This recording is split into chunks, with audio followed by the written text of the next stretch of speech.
সুপ্রিয় দর্শক, আসসালামু আলাইকুম। আপনাদের সবাইকে স্বাগত জানাচ্ছি এখনকার আলোচনা। আপনাদের সঙ্গে আছি আমি সিরাজুল ইসলাম। দর্শক, দুটো গুরুত্বপূর্ণ খবর আছে। একটা খবর হচ্ছে ইরানের জাতীয় নিরাপত্তা বিষয়ক সংসদীয় কমিটির প্রধান তিনি বলেছেন মধ্যপ্রাচ্য অঞ্চল থেকে খুব শিগগিরই মার্কিন বাহিনীকে বহিষ্কার করা হবে। খুবই গুরুত্বপূর্ণ কথা। যখন ডোনাল্ড ট্রাম্প ইরানকে ভয়ঙ্কর হামলার জন্য হুমকি দিচ্ছেন, তখন ইরানের পক্ষ থেকে এই কথা বলা হলো এবং বলছেন কে? ইরানের সর্বোচ্চ জাতীয় নিরাপত্তা বিষয়ক সংসদীয় কমিটির প্রধান। আর আরেকটা গুরুত্বপূর্ণ খবর জাস্ট এই কিছুদিন আগে এসেছে, এখনো মেইন স্ট্রিম চ্যানেলে আসেনি। সে খবরটি হচ্ছে ইরানের উপর থেকে বেশ কিছু নিষেধাজ্ঞা প্রত্যাহার করেছে মার্কিন অর্থ মন্ত্রণালয়। তার মানে কি? তাহলে কি ইরানের সাথে আমেরিকার খুব দ্রুতই কোনো চুক্তি হতে যাচ্ছে বা সমঝোতা কোনো কিছু হবে? অবশ্য আগেও নিষেধাজ্ঞা প্রত্যাহারের ঘোষণা দিয়েছিল, কিন্তু পরবর্তীতে ডোনাল্ড ট্রাম্প প্রথমে সমঝোতা লঙ্ঘনের বা অমান্য করার ঘোষণা দেন। পরবর্তীতে তো দুই দেশের ভেতরে 13-14 দিন যুদ্ধ হলো। এবার আসলে কি হতে যাচ্ছে? তবে নিষেধাজ্ঞা প্রত্যাহারের ঘোষণা কিন্তু আমেরিকার পক্ষ থেকে দেয়া হয়েছে। এদিকে ওমানের সাথে ইরানের যে হরমুজ প্রণালী ব্যবস্থাপনার বিষয়ে যে আলোচনা হচ্ছিল, সেই আলোচনা চূড়ান্ত হয়েছে এবং চুক্তি হয়েও গেছে এমন কথা বলা হচ্ছে। তবে ইরানের পক্ষ থেকে ভিন্ন কথা বলা হচ্ছে। কি সেই ভিন্ন কথা? এদিকে ইরানের পররাষ্ট্রমন্ত্রী সাইয়েদ আব্বাস আরাকচি শুক্রবার পাকিস্তান সফরে যাবেন। তার মানে বেশ কিছু ঘটনা এর ভেতরে ঘটছে। আইআরজিসির পক্ষ থেকে ঘোষণা দেওয়া হয়েছে। এই পরিস্থিতির ভেতরেও সম্মিলিত একটা মহড়া হতে চলেছে বিরাট বিশাল। আর আইআরজিসির পক্ষ থেকে ঘোষণা দেওয়া হয়েছে তারা নতুন করে নতুন ধরনের জাহাজ বিধ্বংসী ব্যালিস্টিক ক্ষেপণাস্ত্র তারা মোতায়েন করবে আমেরিকার বিরুদ্ধে লড়াই করার জন্য। সুপ্রিয় দর্শক, এই বিষয়গুলো নিয়ে এখনকার ভিডিওতে বিস্তারিত আলোচনা করার চেষ্টা করব। আশা করি আলোচনা ভালো লাগবে এবং আপনারা শেষ পর্যন্ত সঙ্গে থাকবেন। আর আলোচনা যদি ভালো লাগে লাইক, কমেন্ট, শেয়ার করবেন এবং চ্যানেলটি সাবস্ক্রাইব করে আমাদের পাশেই থাকবেন। দর্শক, চলুন বিস্তারিত আলোচনা করি। প্রথমে যে বিষয়টি আমি বলছিলাম, ইরানের জাতীয় নিরাপত্তা বিষয়ক সংসদীয় কমিটির যিনি প্রধান ইব্রাহিম আজিজি, তিনি বলেছেন মধ্যপ্রাচ্য অঞ্চলে আমেরিকার যত ঘাঁটি আছে সমস্ত ঘাঁটি থেকে মার্কিন সেনাদেরকে বহিষ্কার করা হবে। এই কথা তিনি বলেছেন এক্সপোস্টে।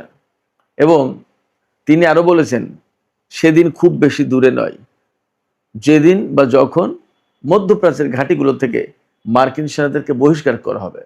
তিনি খুব কনফিডেন্সের সাথে বলছেন কে? ইরানের জাতীয় নিরাপত্তা বিষয়ক সংসদীয় কমিটির প্রধান। এটা যেন তেন কোনো ব্যক্তি না, যেন তেন কোনো কমিটি না, এটা খুবই গুরুত্বপূর্ণ। এই কমিটির পক্ষ থেকে ইরানের জাতীয় নিরাপত্তা এবং পররাষ্ট্রনীতি বিষয়ক নীতি নির্ধারণ করা হয় এই কমিটির পক্ষ থেকে। তার মানে ইরানের সংসদ কিন্তু খুবই স্ট্রং। প্রেসিডেন্ট মন্ত্রিসভা যা খুশি তাই করবেন আর সংসদে হ্যাঁ না করবেন তা কিন্তু না। যে কোনো বিষয়ে সংসদে যদি সিদ্ধান্ত হয়, সেই সিদ্ধান্ত বাস্তবায়ন করতে কিন্তু সরকার বাধ্য। এই যে কথাটা, এই কথাটা কিন্তু খুব গুরুত্বপূর্ণ এবং ওজনদার কথা।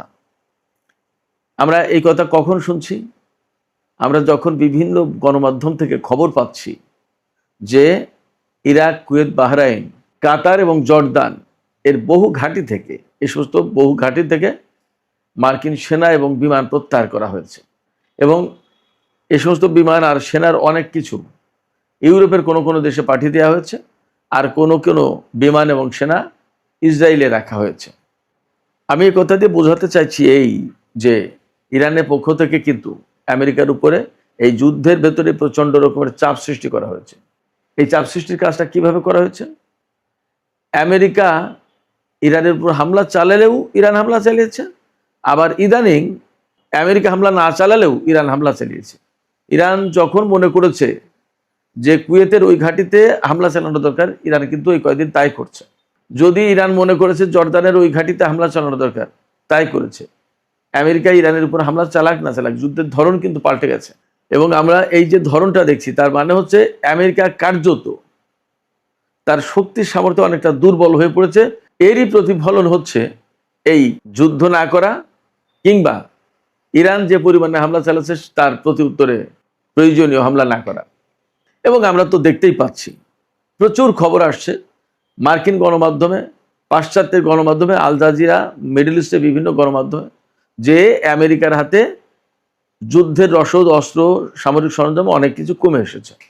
ইউরোপীয় কমান্ডার প্রধান তো ঘোষণায় দিয়েছেন যে একসাথে ইসরায়েল এবং আমেরিকাকে নিরাপত্তা দেওয়া সম্ভব না, যে কোনো একটাকে নিরাপত্তা দিতে হবে।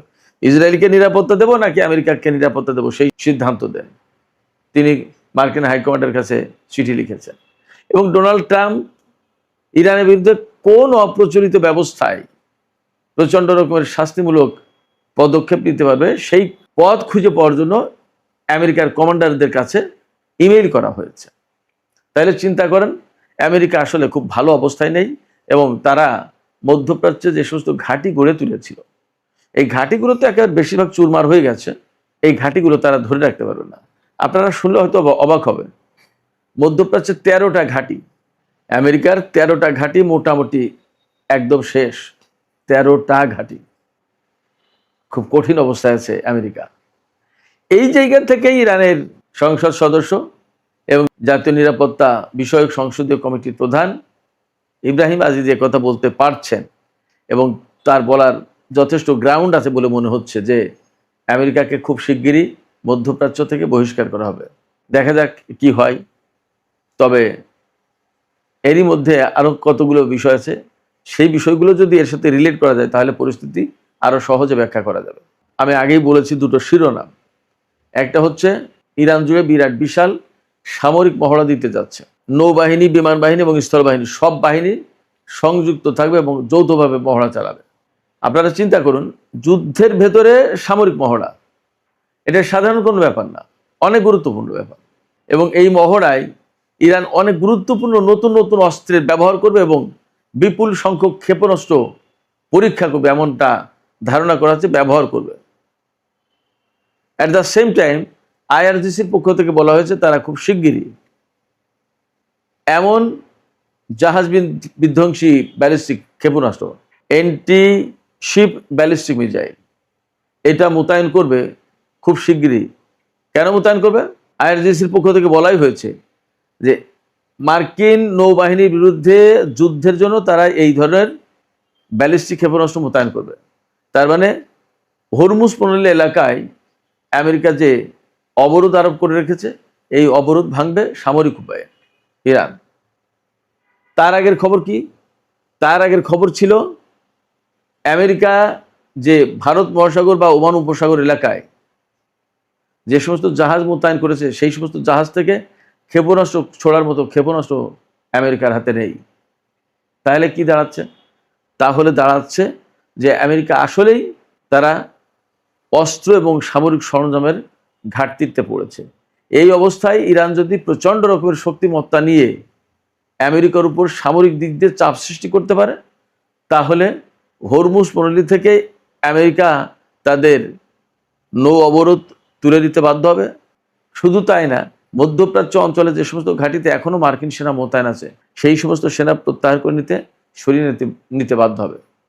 এবং আমি গতকালকে একটা ভিডিওতে বলেছিলাম, সম্ভবত এমন পরিস্থিতি হবে যে পুরো মধ্যপ্রাচ্য অঞ্চলের মার্কিন সেনা সদস্যদের তাড়িয়ে গুটিয়ে নিয়ে ইসরায়েলে জড়ো করবে।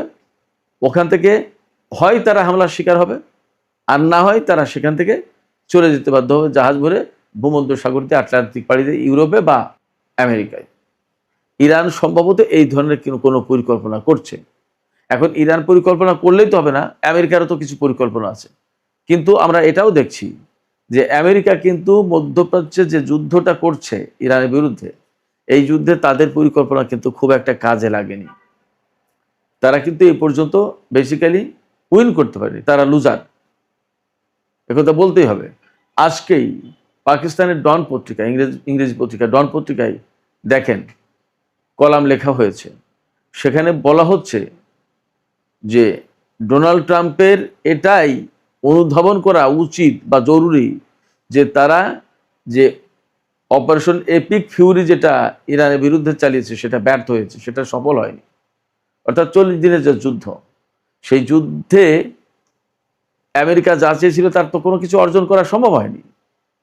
বরং উল্টো কি হয়েছে, হরমুজ প্রণালী আটকে গেছে, মধ্যপ্রাচ্য অঞ্চলে আমেরিকার যে সমস্ত ঘাঁটি ছিল সেই ঘাঁটিগুলো ধ্বংস হয়ে গেছে। মধ্যপ্রাচ্যে আমেরিকার যে মাতব্বরি ছিল, সারা বিশ্বে যে প্রভাব ছিল, সেগুলো শেষ। আমেরিকার অস্ত্রের যে ধার ভার ছিল, আমেরিকার অস্ত্র নিয়ে মানুষের ভেতরে যে সমীহ ভাব ছিল, সেগুলো শেষ।